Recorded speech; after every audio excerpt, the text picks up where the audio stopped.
Navy put up a good fight. Of course they did. It's Earth. Better late than never. How about you show some respect, Romeo? Just saying, Dutch. They missed one. No. They left it for us.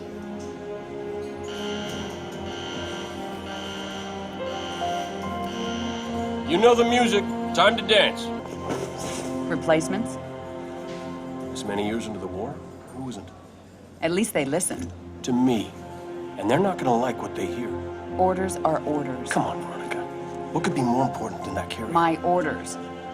And Buck, call me Captain. I'll pass on that dance. But you can't show me where to sit. Now, what the hell kind of armor was she wearing? Dunno, Mickey. I wasn't looking at her gear. Seriously? Well, gotta be close quarters. Exactly. Second to last. Right next to mine. Cozy. You gonna tell us her name, Gunny? Ms. Naval Intelligence. Our new boss. So check your mouths, find your chairs, and get set for a combat drop. What the hell am I supposed to do with this inside a Covenant ship? Wake up, Buttercup. Relax, rookie. You don't mean nothing. Besides, now's one of those times. Pays to be the strong, silent type.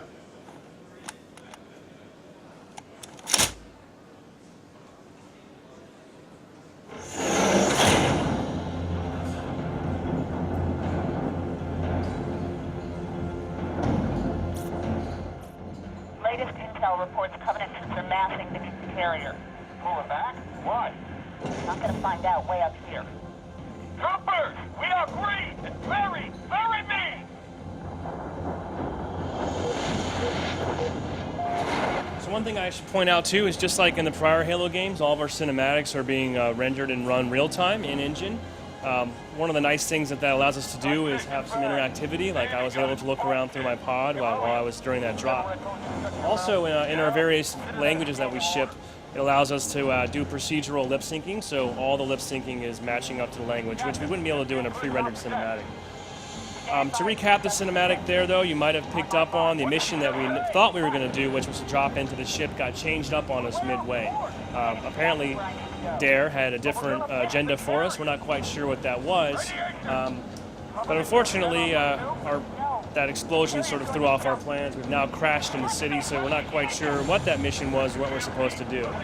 And now here we are 6 hours later. So the drop hit us pretty hard. We've blacked out, and we're in the city of Mombasa 6 hours later by ourselves. So here we are in the city of New Mombasa at night. Many hours later, we've been unconscious, we're all alone. And really at the heart of the game, that's what your mission will be, is trying to find out what's happened over the past 6 hours, where's your squad mate at, and ultimately, what are the Covenant really doing here in the city? A couple things to point out right off the bat, though, is because you're no longer a Spartan, you're a different character, your view of the world's changed a little bit. The HUD's been redesigned to take into account your new helmet, and you'll notice there's no motion tracker this time. So ODSTs are going to have to rely a little bit more on their eyes and ears as they assess the battlefield. We're a little bit scratched up, I think, after that drop down. We do not have the luxury of a regenerative energy shield like a Spartan armor did. So in this case, if we want to get our health back, which is represented by this bar across the top, we need to go find a medical kiosk or a health pack. So if you've ever played Halo Combat Evolved, the health system in ODST is pretty much the same as it was in the first game. Many parts of the city are totally dark, but thankfully we have a new tool called the visor that's going to help us here. You press the X button, we'll turn on the visor. This is a low light level amplification system. It also acts as a target acquisition system. So it's going to allow us to very easily see this Covenant patrol ahead here.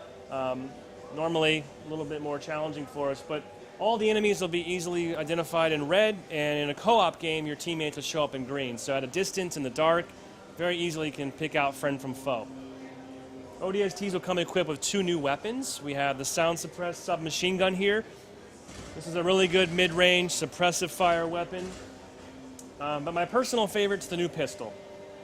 And if you've played Halo 1 at all, this is going to feel very familiar to you. This is a lethal headshot friendly weapon. It'll fire off rounds as fast as you can pull the trigger.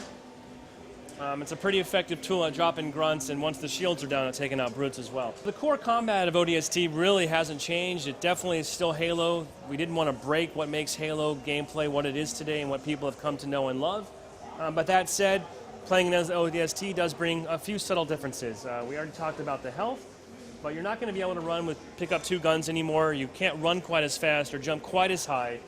Really all that boils down to is you're a little more vulnerable and you're a little more human. Whereas Master Chief could really run headfirst into any situation, guns blazing, and always be able to get out unscathed, ODSTs are going to have to be a little more careful about how, when, and where they choose to engage the enemy. And because the rookie really primarily is trying to solve this mystery, he's a detective in a lot of ways. Most of the atmosphere and mood and tone that we've used to create the city here has drawn inspirations from mystery stories, film noir, things that really evoke a sense of mystery, and hopefully will immerse the player in this new environment.